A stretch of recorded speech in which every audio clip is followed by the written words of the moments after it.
mabuting balita ng Panginoon ayon kay San Mateo. Papuri sa iyo, Panginoon.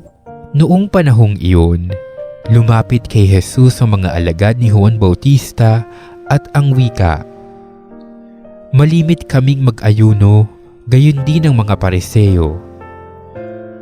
Bakit po hindi nag-aayuno ang inyong mga alagad?" Sumagot siya, "Maaari bang magdalamhati ang mga panauhin sa kasalan habang kasama nila ang lalaking ikinasal? Kapag wala na siya, saka pa lamang siya mag-aayuno." Ang mabuting balita ng Panginoon. Pinupuri ka namin, Panginoong Hesukristo.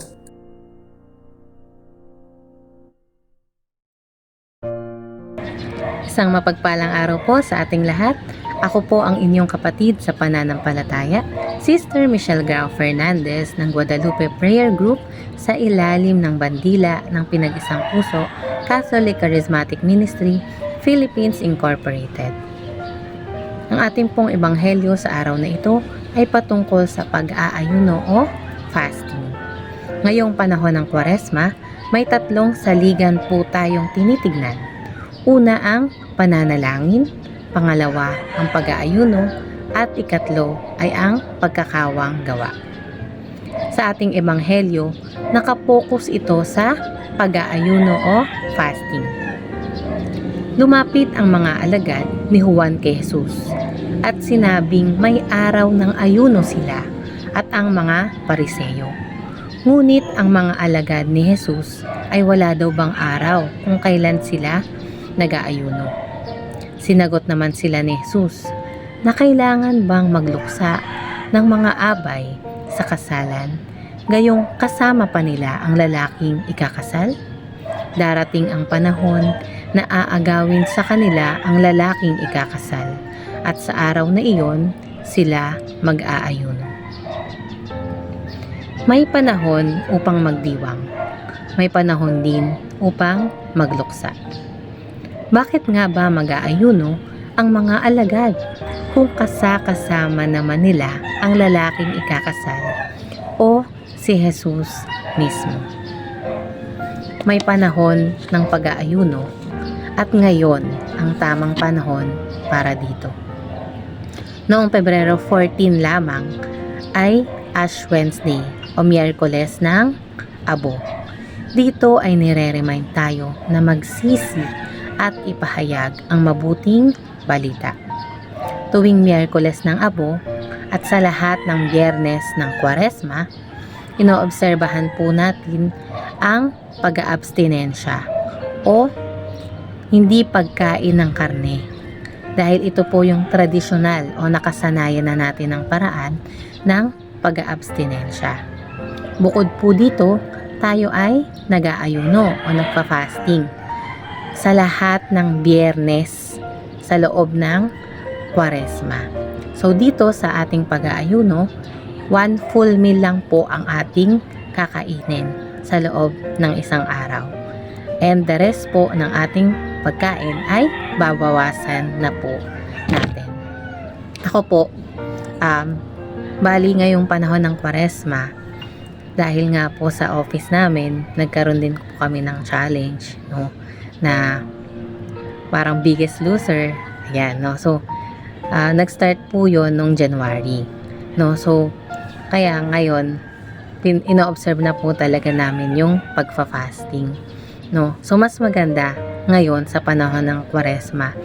Mas mapapaigting pa po yung pagfa-fasting na yon, na at least nagkaroon siya ng purpose, no? Na gusto mo mabawasan yung timbang mo, 'di ba? Gusto mo mas maging healthy ka, 'di ba? Mas maging malusog ka. At the same time, no, ngayong panahon ng Kwaresma, gusto mo mapaigting yung spiritual na pananampalataya mo kay Lord, na sa pamamagitan ng pagfa-fasting na ito, tayo ay tumutulong o tayo ay ginugunita natin yung paghihirap ng ating Panginoon, na sa pamamagitan lamang nito ay nakikibahagi tayo sa kanyang pagpapakahirap, pagpapakasakit sa krus. no?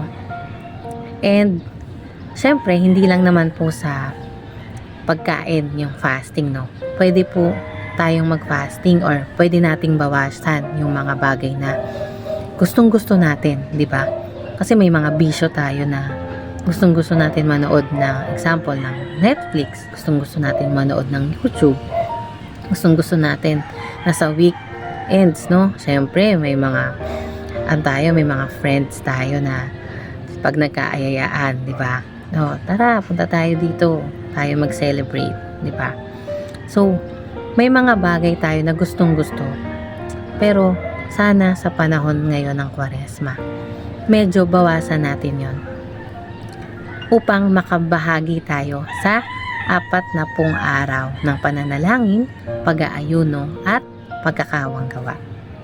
Ikaw kapatid, ano-ano ang mga bagay na dapat mong tanggalin sa buhay mo? Ano-ano yung mga bagay na gustong-gusto mong gawin pero kailangan muna nating isantabi sa panahong ito? Sana sa 40 araw ng pag-aalay natin ng pananalangin, pag-aayuno at kawanggawa ay maisip natin na isa lamang ang intensyon, iisa lamang ang direksyon, at iisa lamang ang misyon. At iyon ay ang makarating sa finish line kasama ang ating Panginoong Hesukristo. Umpisahan na po nating mag-impok ng mga bagay na may malaking epekto sa paglilinis ng ating kaluluwa upang kapag dumating na ang lalaking ikakasal o ang araw ng paghuhukom, tayo ay malugod niyang isasama at tatanggapin sa kanyang piging o sa kanyang kaharian sa langit. Sa piling ng ating Diyos Ama, ng ating mahal na inang si Maria, at ng mga anghel at banal. Amen.